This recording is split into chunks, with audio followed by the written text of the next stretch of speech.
wozani, wozani, wozani, wozani, wozani, wozani, nizolalela. Bam badam, bam badam, bam badam, badam, badam, badam, bam badam, bam badam.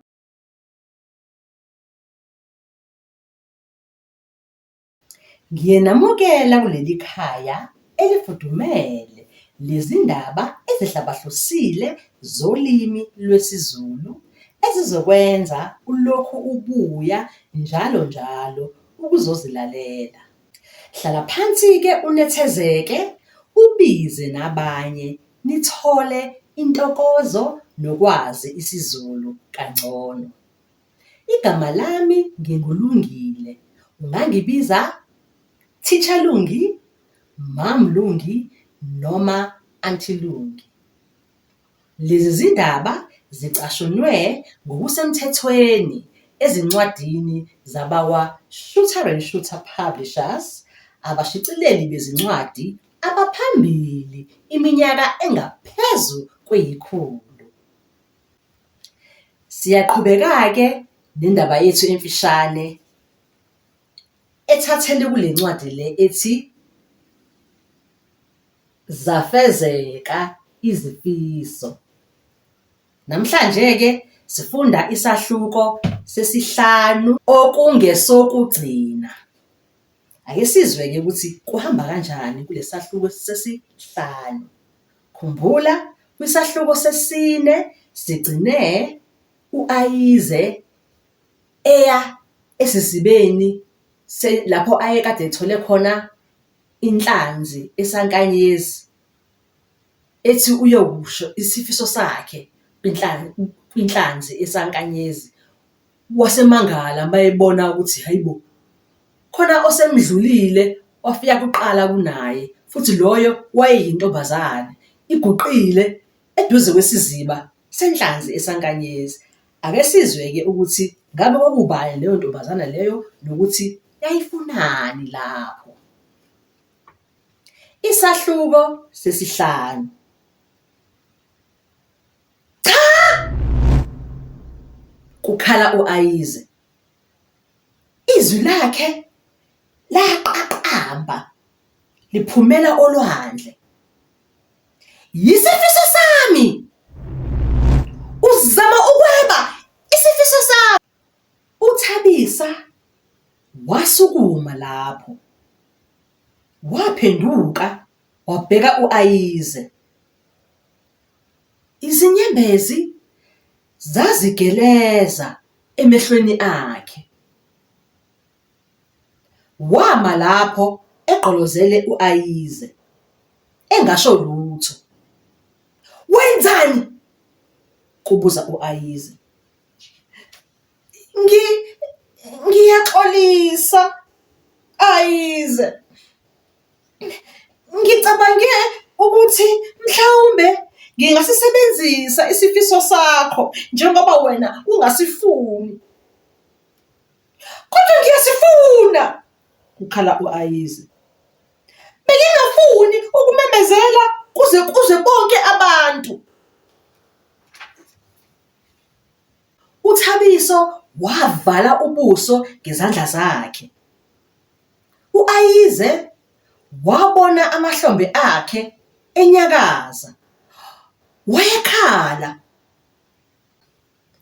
Yena uqobo uThabisa owayehlupha u-Ayize esikoleni wayekhala.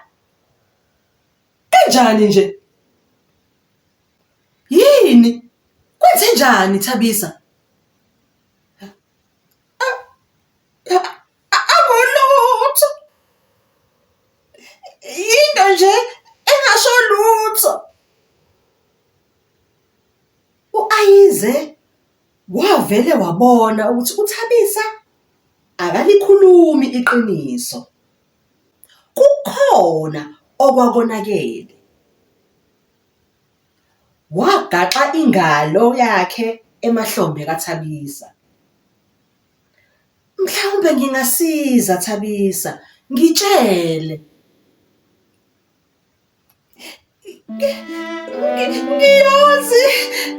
Ngiyazi ukuthi bengikugcona ngokungabi nakho ukudla kini. Ngibuye ngafuna ukudla esikhwameni sakho namuhla. Yebo, iqiniso ukuthi umndeni wami ongenakho ukudla. Bengilambe kakhulu, bengicabanga ukuthi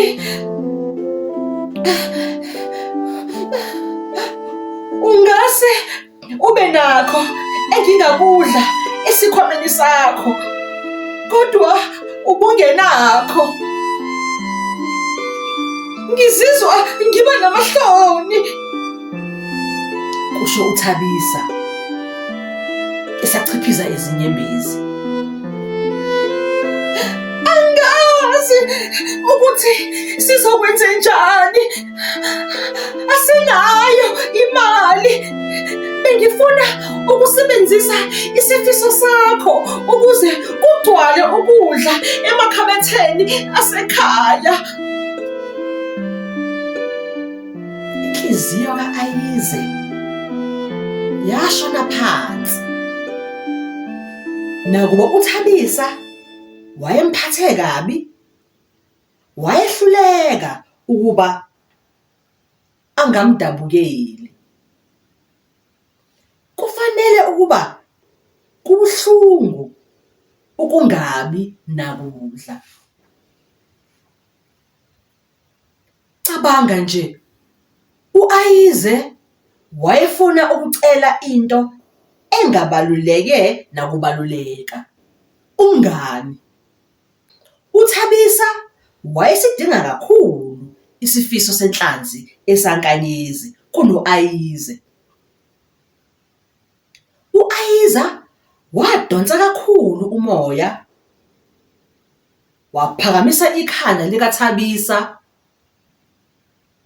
wayesembuka ngqo ezinhlamvini zamehlo. Ungasisebenzisa isifiso sami Thabisa, angisidingi. Unaso isiqiniseko salokho? Yebo. Kodwa ngangikuphatha kabi ngaphambilini. Ngiyazi. Kodwa usafuna ukunginika isifiso sakho? Yebo, Thabisa. Isipho sami lesi engikupha sona. Ubuso bukaThabisa bachachamba, wayemoyizela. Amehlo akhe akhanyisa okwelanga likhanyisa amagagasi. Wayesesho isifiso sakhe. Izwi likaThabisa eliqinile ligcwele ithemba. Wonke amagama wawasho acaca, sengathi ayewuju oluconsa luphuma olimini lwakhe. Ngiyafisa phezu kwenhlanzi esankanyezi ngokubuya nokuhamba kwebuya. Ngizokuhlebela isifiso sami sekhabethe elichichima ukudla. Ngiyafisa phezu kwenhlanzi esankanyezi ngokubuya nokuhamba kwebuya. Ngizokuhlebela isifiso sami sekhabethe elichichima ukudla.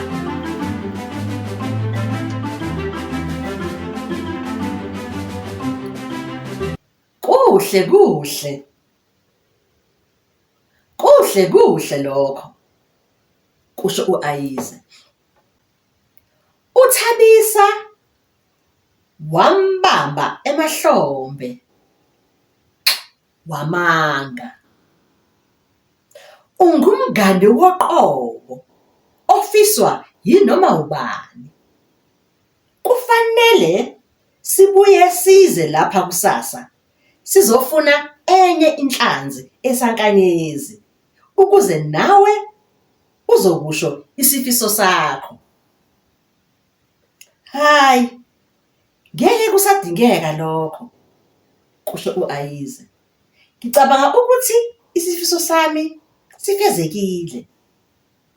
Ngempela? Yebo. Manje kufanele sihambe nawe siye ekhaya, kumoyizela u-Ayize. Ngicabanga ukuthi umama angawusiza umndeni wakho. Ubuwazi ukuthi ungusonhlalakahle? Siphela kanjalo-ke isahluko sesihlanu nendaba yethu yonke iphela kanjalo, njengoba ngangishilo ukuthi inezahluko ezinhlanu. Phela kanjalo-ke indaba zafezeka izifiso. Sekuyisikhathi-ke semibuzo. Umbuzo wokuqala, u-Ayize wathola kukhona bani esizibeni?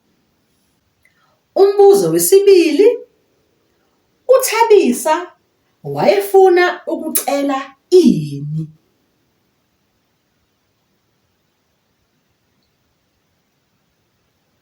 Umbuzo wesithathu,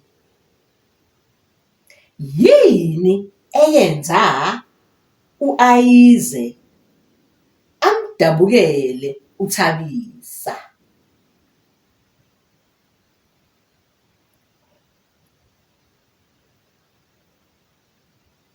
Umbuzo wesine, ucabanga ukuthi safezeka isifiso sika-Ayize noma engazange asiphimisele enhlanzini esankanyezi? Umbuzo wesihlanu, umama ka-Ayize wayezowusiza kanjani umndeni kaThabisa? Angithi siyakhumbula ukuthi umama ka-Ayize umsebenzi wakhe kwakungusonhlalakahle endaweni ababehlala kuyona. Wayezowusiza kanjani-ke umndeni kaThabisa? Kunemibuzo eminye engizothanda ukuthi uyicabange njengoba sesiqedile yonke le ndaba kusukela kwisahluko sokuqala kugcina isahlukweni sesihlanu. Umbuzo wokuqala, kukhona owake wakubiza ngesigcono noma wakugcona ngendlela thize?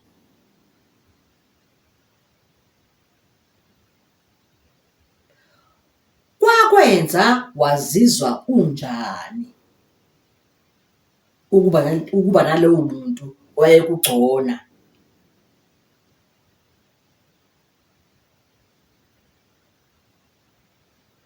Umbuzo wesithathu, usuwake wabiza umuntu ngesigcono noma wamgcona ngandlela thize? Umbuzo wesine, ucabanga ukuthi kwamenza waphatheka kanjani loyo owawumbiza ngesigcono esithize? Umbuzo wesihlanu, ungenze njani ngalokho namuhla emva kokuthi sesifunde le ndaba ya-Ayize? Umbuzo wesithupha, wake walamba Ngelinye ilanga, umbuzo wesikhombisa, waphatheka kanjani? Umbuzo wesishiyagalombili, usuwake wambona umuntu oswele ukudla? Umbuzo wesishiyagalolunye, ungenze njani ngalokhu mawubona umuntu oswele ukudla? Umbuzo weshumi, 10, wake waba naye umngani oqotho? Umbuzo weshumi nanye, 11, kwakuphatha kanjani lokho ukuba nomngani oqotho? True friend, a real friend. Umbuzo weshumi nambili, 12, usuwake wambona umuntu ongenaye umngani? Umbuzo wokugcina-ke weshumi nantathu, 13, ucabanga ukuthi kunjani ukungabi noyedwa umngani? Iyona-ke imibuzo leyo eyishumi nantathu engifuna ukuthi uyicabange bese futhi uyayiphendula. Usucabanga yonke le ndaba le ebisifunda ya-Ayize. It's very nice to have a friend. Nobody should really live their lives without having a friend. Because a friend is someone you can have fun with. A friend is someone you can talk to if you're feeling sad, if you have problems, because that friend might just come through for you. A friend can make you feel good during those times when you're not feeling so good, because days are not the same. Some days you just feel so down, maybe because you didn't pass a test, or maybe somebody said something mean to you, or maybe you were being shouted at by the teacher, maybe because you did something wrong, or maybe the teacher thought you did something wrong when in actual fact it was someone else who did something wrong. Or maybe you were upset about your brother or your sister who did something not so nice to you back at home. When you get to school, you can tell your friend about that, how you feel, and then your friend will make you feel good. Sometimes you may even find yourself forgetting your lunchbox at home. It happens if you're rushing in the mornings to go to school, maybe you're running late. It does happen that you forget your lunchbox at home. And then during break time or during lunchtime, if you have a friend, you can count on your friend to share their lunchbox with you. So it's very important to have a friend. I hope none of you out there are without friends. If you see someone, especially if they're new at school or they seem very shy and they seem to not have a friend, or they are all by themselves during break time or lunchtime, just go be nice. Go to them and ask if they don't mind to be friends with you. They may just be fun to be with. They may just be fun to be friends with. So always try to do the right thing and try to make it your problem if you see that someone at your school or someone in your class doesn't seem very happy or very comfortable. They may even be having a bully who are giving them a hard time.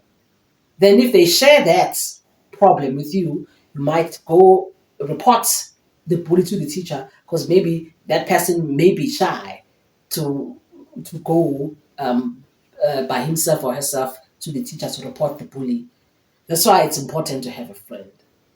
Anyway, I hope you enjoyed this short story. Sizoqhubeka futhi ngokuzayo ngenye indatshana yethu ethathelwe ezincwadini bakwa-Shooter and Shooter Publishers. Isale kahle emakhaya. Sizobonana ngokuzayo. Bum ba dum